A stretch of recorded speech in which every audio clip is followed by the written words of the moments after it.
The 1960s gave us some of the most beloved music ever recorded, but not everyone was allowed to hear it. Radio stations pulled records off the air. Government agencies launched investigations. Broadcasters refused to play songs that were sitting at the top of the charts. Some of the biggest names in music found themselves on the wrong side of the dial. Banned, restricted, and silenced. These are 13 forbidden songs from the 1960s you weren't allowed to play. Number 13. Tell Laura I Love Her by Ray Peterson.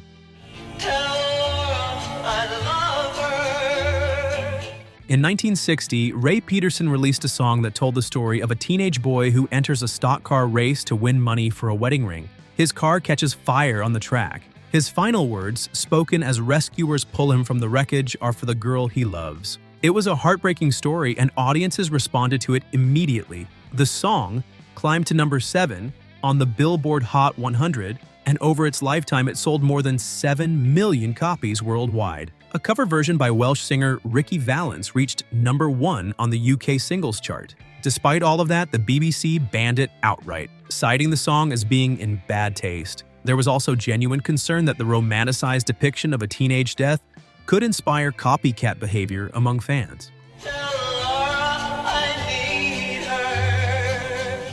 What makes the band particularly notable is that the song contained no profanity, no political content, and no suggestion of anything immoral. It was a love story that ended badly, and that was enough. Several American broadcasters resisted it too, though it still reached number 7 on the Billboard Hot 100, and its Ricky Valens cover reached number 1 in the UK, selling over 7 million copies combined. Tell Laura I Love Her became one of the defining examples of the teen tragedy genre, a style that thrived in the early 1960s despite, and perhaps partly because of, the resistance it faced. When something was banned, people paid closer attention to it. Number 12. Louie Louie by the Kingsmen.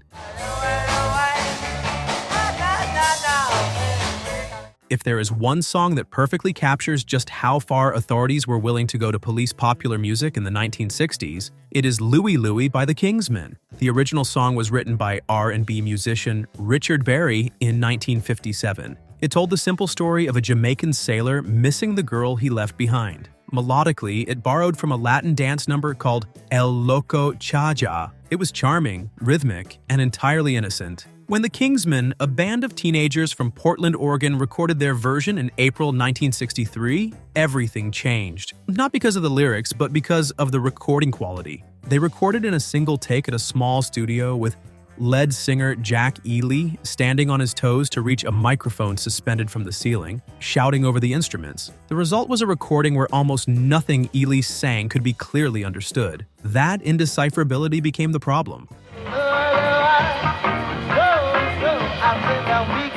Teenagers began inventing their own lyrics to fill in the gaps, and those invented versions were not innocent at all. Parents wrote letters. 2 teenagers in Indiana wrote directly to Governor Matthew Welsh, claiming the song contained obscene content. Welsh listened to the record at various speeds on a turntable, became convinced something improper was buried in it, and had the song banned from all radio stations in the state.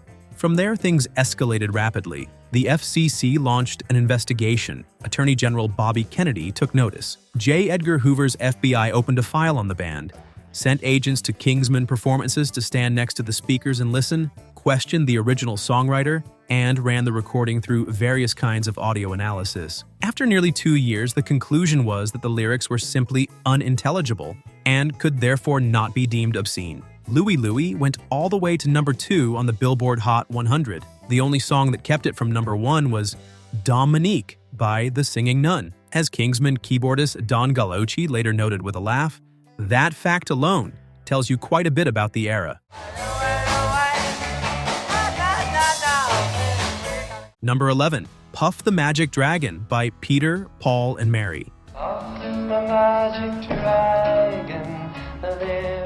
Peter, Paul, and Mary released Puff the Magic Dragon in 1963, and it quickly became one of the most beloved folk songs of the decade. The song was written by Leonard Lipton and Peter Yarrow, and it described a friendly dragon and a boy named Jackie Paper who played with him in an imaginary land until, as the boy grew older, he stopped coming to visit. It was, on its face, a song about childhood innocence and the sadness of growing up. But almost immediately after its release, rumors began circulating that the song was actually a coded celebration of marijuana use. The dragon's name, the sea of green, the word magic. People read into every image. The claim spread through newspapers and eventually into school board meetings and parent organizations in several countries.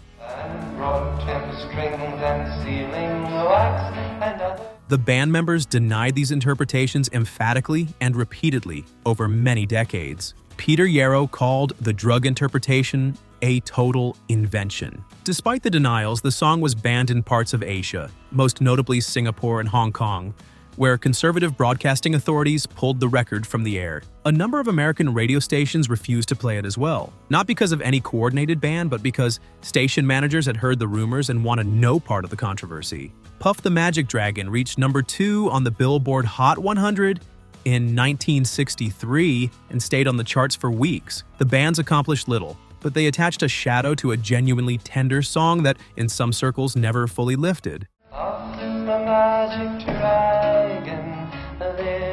Number 10, Leader of the Pack by the Shangri-Las. The Shangri-Las were 4 teenagers from Queens, New York, and in 1964 they released a song that became one of the defining sounds of the girl group era, and one of its most controversial. Leader of the Pack told the story of a girl whose father forces her to break up with her boyfriend, Jimmy, who leads a motorcycle gang and comes from the wrong side of town. Jimmy rides off into the rain in tears. The sound of a revving engine follows, a crash, silence. I'm sorry, I hurt you, leader of the pack. The song was deliberately cinematic, complete with the sound of a motorcycle engine recorded in the studio, and it reached number 1 on the Billboard Hot 100. It became one of the most recognizable records of the decade, but several radio stations in the United Kingdom refused to play it, and the BBC took a cautious stance toward it as well. The concern was the same as the one raised against Tell Laura I Love Her, the worry that dramatizing the death of a teenager on a motorcycle could be seen as glamorizing dangerous behavior or inspiring young listeners to imitate it. Some stations simply wouldn't touch it. The song sat at number 316 on Rolling Stone's list of the 500 greatest songs of all time, and has been covered and referenced countless times in the decades since. The Shangri-Las themselves were teenagers when they recorded it, which gives the whole story an added layer of strange irony. The very audience the broadcasters were trying to protect was the audience making the record. That's when I fell for leader of the pack. Number 9, Eve of Destruction by Barry Maguire.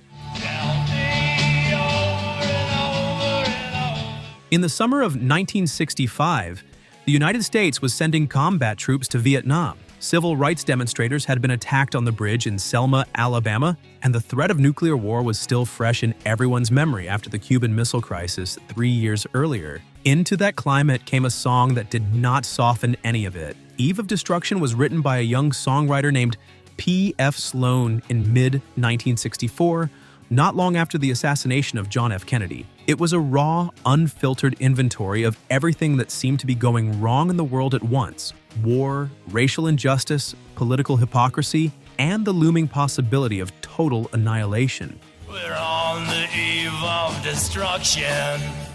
The song was originally offered to the Mamas and the Papas, who declined it, then to the Byrds, who also passed. Barry Maguire, a former member of the folk group the New Christy Minstrels, recorded it for Dunhill Records in a single take, reading the lyrics from a crumpled piece of paper. The following Monday, he received a call at 7 a.m. from the record company telling him to turn on the radio. His song was already playing. The reaction was fierce. A BC radio banned it from its entire network. Radio Scotland banned it outright. The BBC placed it on a restricted list. Stations in Chicago, Washington, Baltimore, and Memphis refused to air it. Some broadcasters called it an aid to the enemy in Vietnam.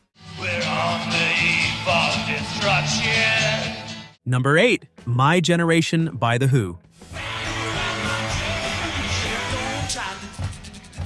Released in 1965, My Generation was The Who's declaration of intent. Loud, raw, and deliberately confrontational. Roger Daltrey's vocal performance was central to what made it powerful, and also to why it was banned. Throughout the song, Daltrey stutters on certain words, a stylistic choice inspired in part by the blues musician John Lee Hooker and his track Stuttering Blues. Songwriter Pete Townshend had included a stuttering delivery in his original demo, and the finished recording leaned into it fully.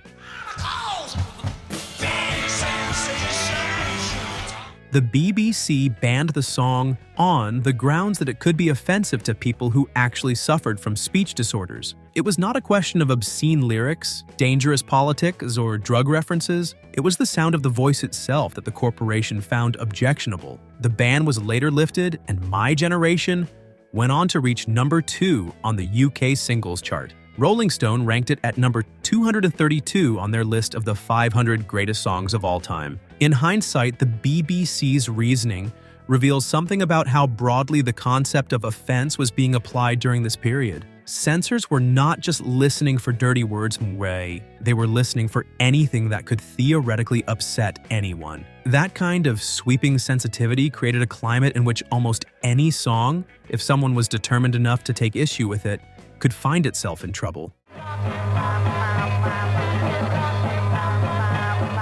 Number 7. 8 Miles High by The Byrds.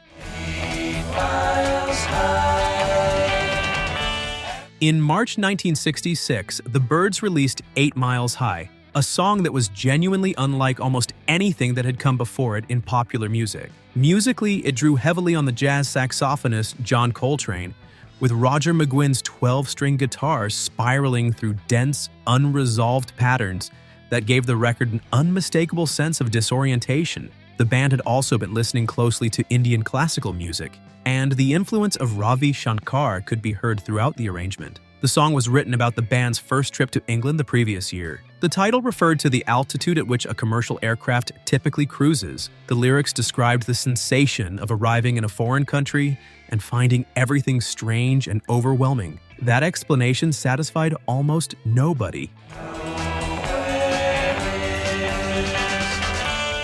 A broadcasting trade journal called The Gavin Report published an item claiming the song contained drug references. The report was circulated to radio stations across the United States, and many of them acted on it immediately, pulling the record from their playlists. The Byrds denied the drug interpretation at the time, though in later years David Crosby acknowledged that the band was indeed deep into marijuana use during that period. When asked about it in 1998, Crosby said simply, "We were stoned when we wrote it." The song reached number 14 on the Billboard Hot 100, strong but lower than its quality deserved, and the radio ban is often cited as a contributing factor. It was the band's last US top 20 hit. 8 Miles High is now widely considered to be among the very first psychedelic rock songs ever recorded. The irony is that by trying to suppress it, radio broadcasters only made the conversation about what it meant more interesting.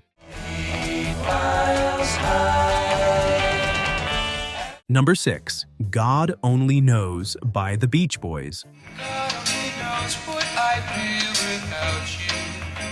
When God Only Knows was released in June 1966 as part of the Pet Sounds album, music writer and producer Tony Hall called it the most beautiful record ever made. Brian Wilson had written it as a straightforward declaration of devotion, delicate, orchestral, and genuinely moving. Paul McCartney has described it on numerous occasions as his favorite song of all time, and yet a number of American radio stations refuse to play it. God only knows what I'd do without you.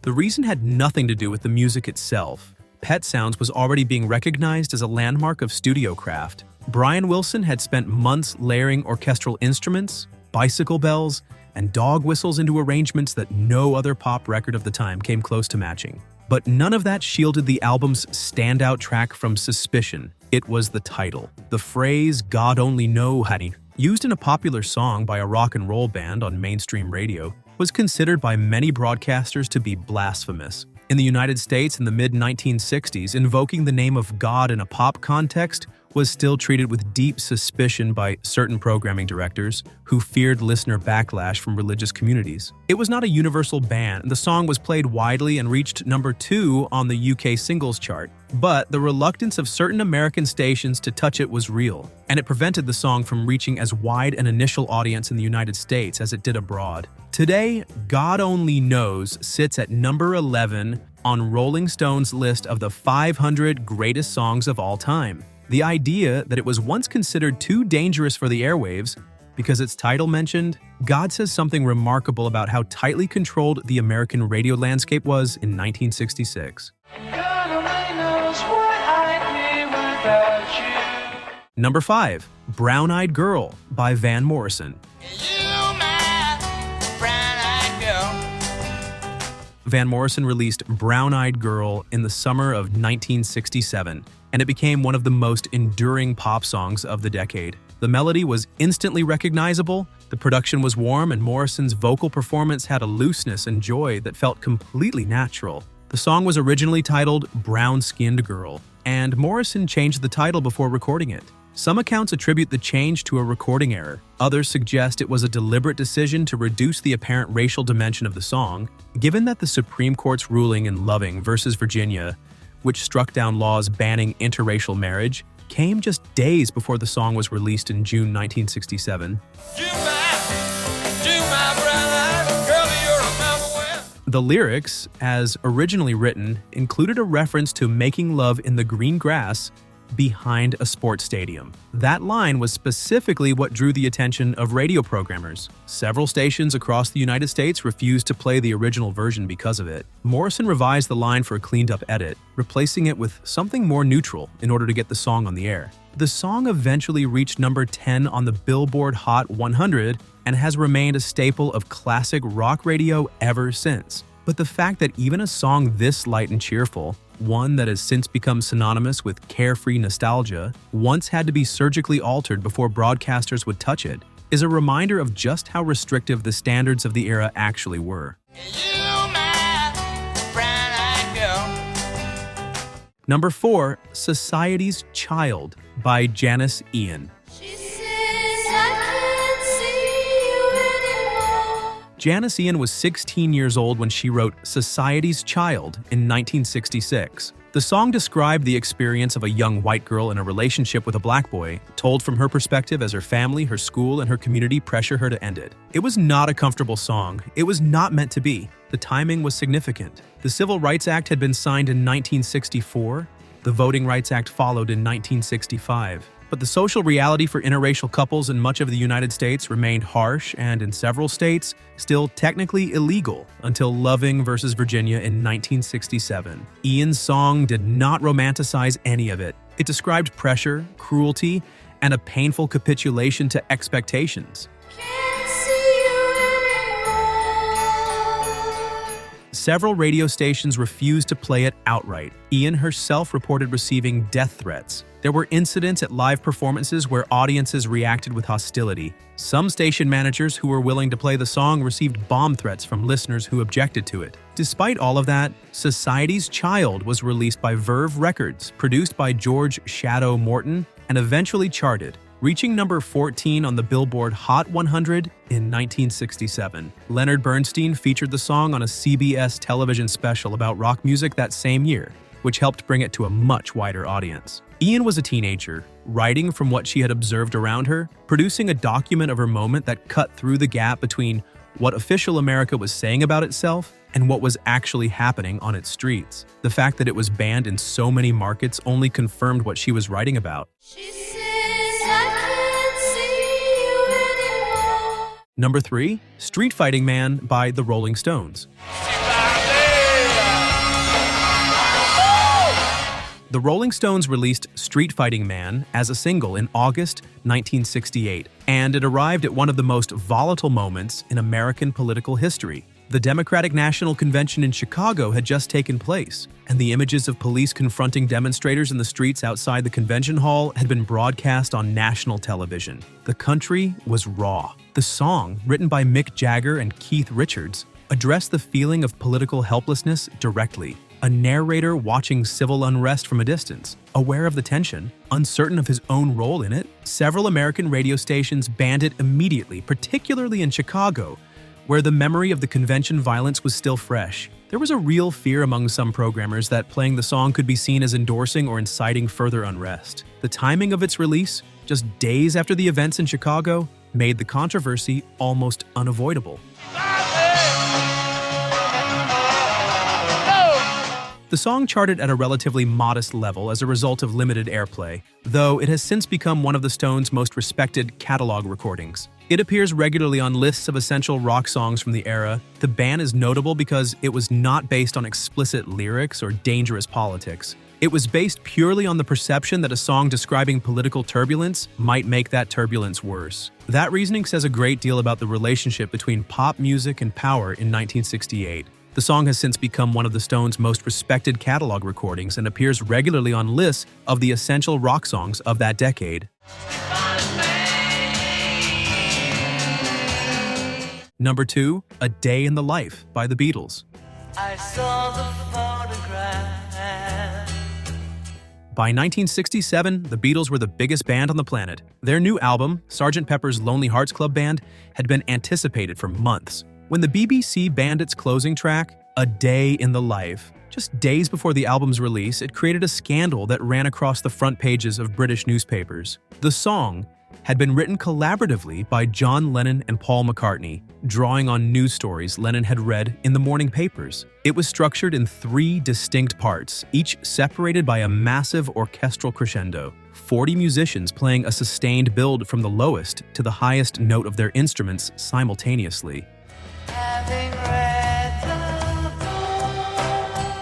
The BBC's Director of Sound Broadcasting, Frank Gillard, wrote a formal letter to EMI explaining the ban. The phrase that triggered it was a single line, "I'd love to turn you on." In 1967, that expression was closely tied to Timothy Leary's famous phrase, "turn on, tune in, drop out," which had become a catchphrase of the LSD culture. Gillard wrote that the line, combined with the orchestral build that followed, could carry a sinister meaning and might encourage a permissive attitude toward drug use. Lennon told reporters the song was about a news story, and the phrase was the most innocent of phrases. McCartney later acknowledged in an interview with Rolling Stone that the drug connotation was intentional, saying that he and Lennon had given each other a knowing look when they wrote it. The ban was not lifted until March 1972. A Day in the Life is today considered by many critics and musicians to be one of the greatest songs ever recorded.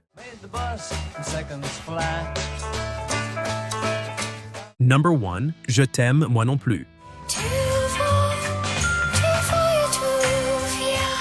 By Serge Gainsbourg and Jane Birkin. Je t'aime moi non plus, which translates to I love you, me neither, was first recorded in 1967 by French singer and provocateur Serge Gainsbourg with his then-girlfriend Brigitte Bardot. Bardot agreed to record it, but then refused to allow the version to be released, worried about the public reaction. Gainsbourg recorded it again in 1969 with actress Jane Birkin. The arrangement was gentle, strings and organ, 2 voices close together. What made it scandalous was the sound of Birkin's audible breathing throughout the record, which left little ambiguity about what the song was depicting. The BBC banned it entirely when the song reached number 1 on the UK singles chart in October 1969. BBC's Top of the Pops refused to air it. The first time in the show's history it had declined to broadcast a number 1 single. The Vatican newspaper condemned it. It was banned by broadcasters in Spain, Sweden, and Brazil. In Italy, the head of Gainsbourg's distributor Phonogram received a 2-month suspended sentence and a fine for making it available. It was the first foreign-language single ever to reach number 1 in the United Kingdom, and the first number 1 banned by the BBC. The controversy only amplified its reach. It has since been covered dozens of times and become one of the most recognizable recordings of the decade, a reminder that the more authorities tried to silence certain music, the more people went looking for it. Looking back at all 13 of these songs, what stands out is not just how different they are from each other. A teen tragedy ballad, a party song no one could understand, a folk song about a dragon, a French duet, but how little the bands actually accomplished. Almost every single one of these records still found its audience. Many of them went to number 1. Several of them are now considered among the greatest recordings of the 20th century. The people in charge of the airwaves in the 1960s were convinced that popular music was a threat to morality, to political stability, to the social order. What they could not see or would not accept is that music does not create the feelings people already have. It reflects them. These songs were heard because they said something true about the world at the time, and no amount of banning could silence that. If you enjoyed going back to this era with us, please leave a like on this video. It genuinely helps more people find this channel. And if you want to keep exploring the hidden stories behind the music you grew up with, subscribe so you don't miss what's coming next.